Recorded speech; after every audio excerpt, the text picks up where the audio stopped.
Well, Richie from Driftomaniacs here. I'm out with my Everest 10 rock crawler, and it's the Everest 10 versus the wall today. So let's see how this gets on compared to my other vehicles. Going to put all of my crawlers through this same test. So let's see how we get on. I've previously been quite impressed with the Everest 10. He says then we'll probably immediately get stuck at the start, and we nearly do.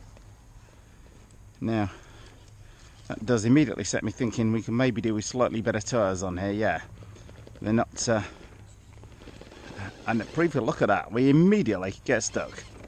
We're going to need a little bit more speed on here to keep this rolling because of those tyres.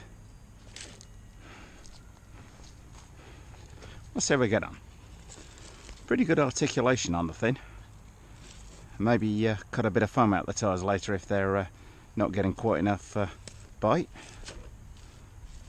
This is an absolute bargain of a car for the money, I have to say. Gonna have to be careful, like all of these things, not to grind out too much.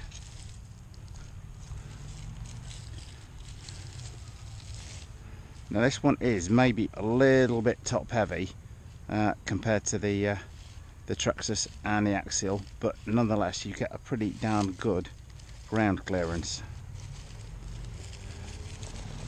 He says then we immediately get stuck. Every time I mention ground clearance, the thing gets stuck. It has been one of the days from RC hell today. This is the fourth car I've been out testing with, and the other three have all had mechanicals, which means the videos from them I have to wait to another day. So anybody who thinks this video game is easy, think again. Not so. Stuff like the brakes doesn't work, it's get waterlogged.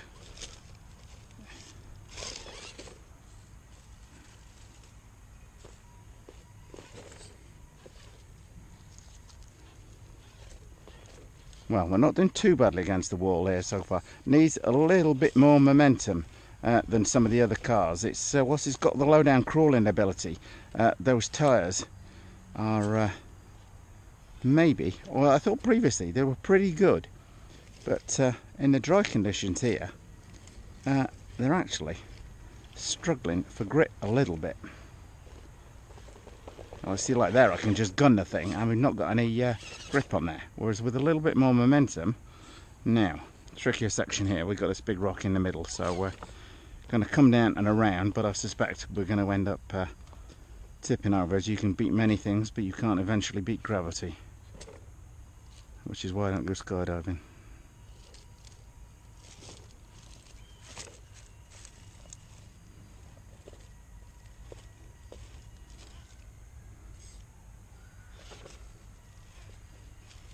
Now, I suspect this is where we are going to come unstuck, because this is a hell of an angle. Whilst we might get round this bit, I think we're going to turn on our side on the next bit, unless I am very, very lucky indeed.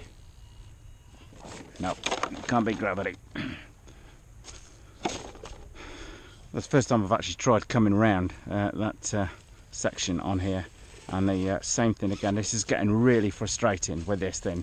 It is maybe showing here where it's maybe not got the same, although the apparent ground clearance seems to be the same as the Axial, but this is getting stuck a lot more than the Traxxas was along here and the Axial was. Now we're not going to be able to beat that. No way, shape or form. Anyway, let's keep on going. It's got its limitations, but nonetheless I still highly rate this for the money, and I'm wondering, can this be converted to a four-wheel steer easily or not? Looking at those mountings on the back there, looks as though four-wheel steer might be an option for this. If so, and it looks like an easy conversion, then I will order the parts and we'll get that done, because at something like $130 for this truck, everything included, ready to run. It's a it's probably the best big size crawler for the money that you will get. A great entry level point into crawling with a thing that's going to get over quite a bit, despite me going on about the tyres. I do love the car, certainly dollar for dollar, just about unbeatable. And particularly if you to convert the thing to four-wheel steering, probably $25–30, I'd guess. So 160 bucks for a four-wheel steer truck, pretty good to my mind.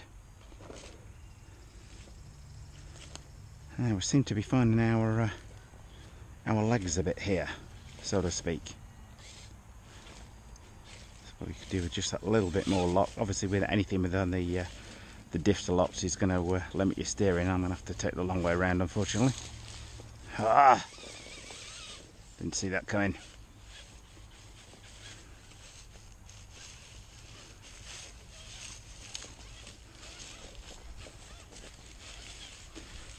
So, how's it done? I think it's done okay. The best thing along here so far, I have to say, has been the Traxxas TRX4. This is quite varied terrain. I know some people said build a few obstacles in, make it a bit harder. But as you've seen, nonetheless, it still keeps getting stuck on stuff. I know that's partly down to my driving. I maybe go a little bit slower if I wasn't filming it.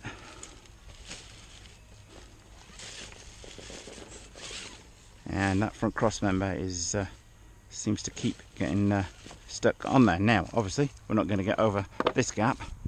So, onto the wall, part 2 with the Everest 10. So this truck seems to prefer a little bit more if you not quite so much absolute crawling. It likes the momentum, predominantly because of those the issue with the tyres. And the ooh.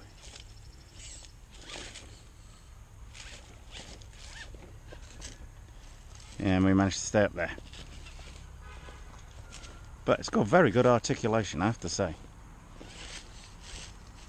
I can't think of much other than no brand name stuff that is going to get close to this thing for the money.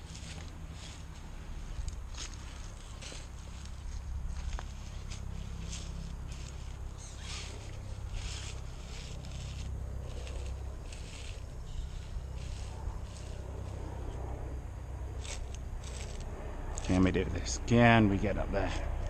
Come on.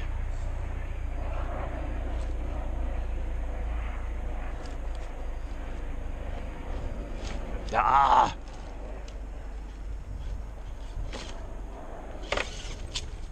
A little bit of gas needed at times there.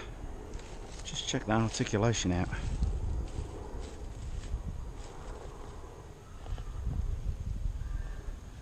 Now, that has impressed me.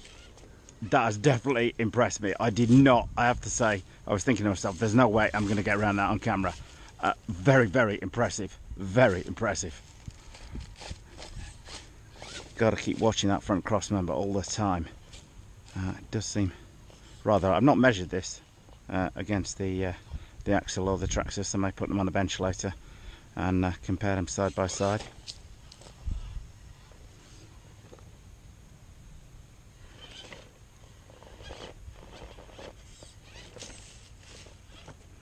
It's doing pretty well now. It seems to be finding its legs here now.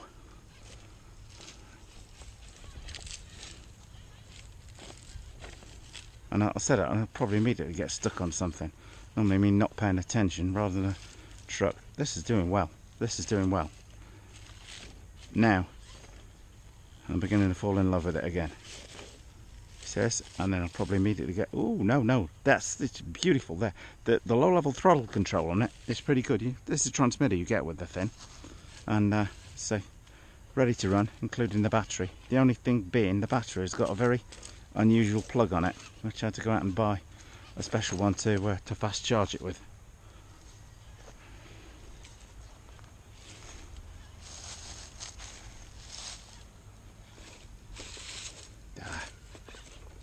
My error. Back. Now keep catching that left hand side of the truck there. There we are. Now we're around it. That's better.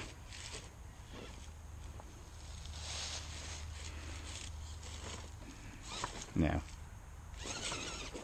We got a faller crawler.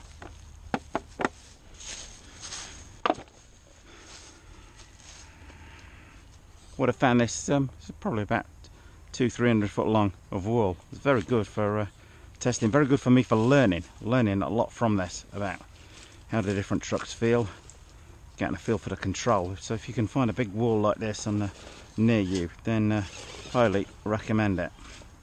It does need a touch more gas than, ooh, I'm told we're going to get stuck there.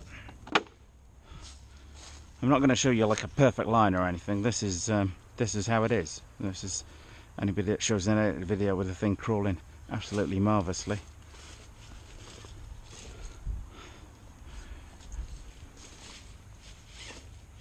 Ooh, are we going to get up there? Oh, we hell. Ooh, look at that. Check out that articulation on there. That with the rear wheel up in the air like that. Now, the next bit